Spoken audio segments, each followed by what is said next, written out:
और हमारे लोकप्रिय प्रत्याशी बहन अर्चना कुमारी जी और तमाम युवा साथी, माता बहन, सम्मानित गार्जियन सभी को सन्नत मल्ला मुकेश अली का नमस्कार प्रणाम। साथियों, आप सबको सबसे पहले मैं धन्यवाद देना चाहता हूं कि इस देश में जो आज कह सकते एक तरफ से कि इस देश में इमरजेंसी का समय है। एक समय ऐसे लोग हैं देश में जो हिटलर का दोहराने का काम करने के लिए आए हैं। इसमें आप लोग, हम लोग जो लड़ाई लड़ रहे हैं, हमारा आने वाला पीढ़ी जो है हम लोगों को याद करेगा। साथियों, हम लोगों को याद करेगा। बाबा साहब भीमराव अंबेडकर ने कहा था कि अगर इस संसार में तुम अगर खाने के लिए जिंदा हो तो तुम्हें आज ही का आज मर जाना चाहिए। अगर इस संसार में हो तो अपने हक अधिकार के लिए संघर्ष करो और लड़ाई लड़ो। साथियों, लड़ाई लड़ो। आज हम लोग बाबा साहब भीमराव अंबेडकर जी के विचार पे चलने के लिए आए हैं।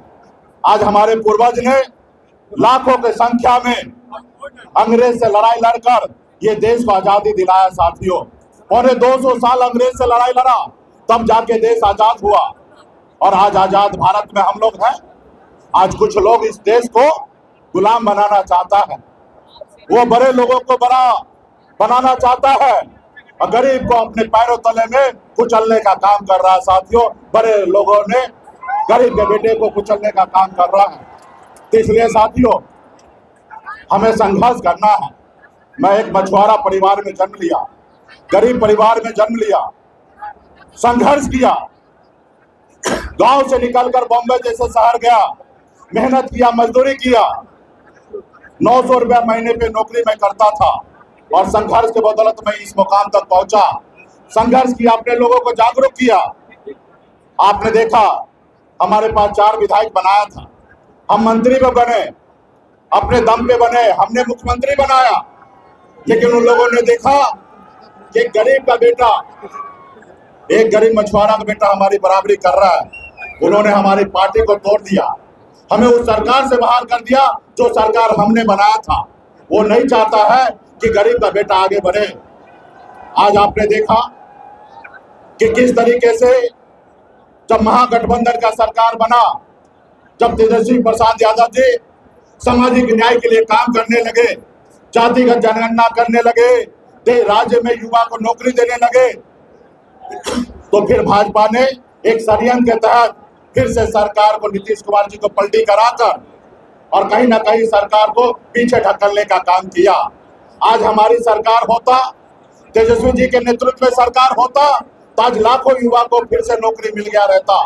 लेकिन खास करके भाजपा सरकार नहीं चाहता है कि खास करके गरीब को नौकरी मिले। तो इसलिए साथियों, इस समय है लड़ने का।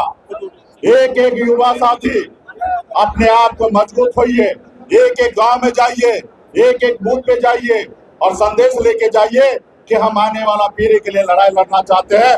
ऐसे लोगों को तानाशाह जो दिल्ली में बैठे हैं उनको हटाना है। अभी आप देखिए, ये लोग, एक गांव में कहावत है, चोर भी जोर से बोलता है, जो चोरी करता वो सीना चोरी करता है। आप देखिए, जिस दुनिया में कहीं पे भी इस तरीके से करप्शन नहीं हुआ होगा जिस तरीके से करप्शन मोदी जी के सरकार में हुआ, इलेक्ट्रल बॉन्ड के जरिए। आपने देखा किस तरीके से पहले ईडी का नोटिस भेजता है, सीबीआई का जांच कराता है और उसके बाद उससे चंदा ले लेता है, फिर छोड़ देता है। आज इमरजेंसी जैसा हालत है, 2 राज्य में मुख्यमंत्री को जेल में डाल दिया गया है। आप सभी को पता होगा कि राज्य में कई मुख्यमंत्री है देश में, लेकिन उसमें से केजरीवाल जी 1 नंबर का मुख्यमंत्री थे, जो गरीब युवा के लिए स्कूल बनाने का, अस्पताल में अच्छा काम कर रहे थे। लेकिन ऐसे मुख्यमंत्री को जेल में डालने का काम किया। इस देश में आदिवासी का बेटा मुख्यमंत्री थे झारखंड में, उन्होंने उनको फर्जी पेपर बना के उनको जेल में डालने का काम किया। इसलिए साथियों, अगर सर उठा के जीना है तो संघर्ष कीजिए, लड़ाई लड़िए। आज हम लोग भी अपने हक अधिकार के लिए लड़ाई लड़ने के लिए आज मैदान में उतर गए हैं।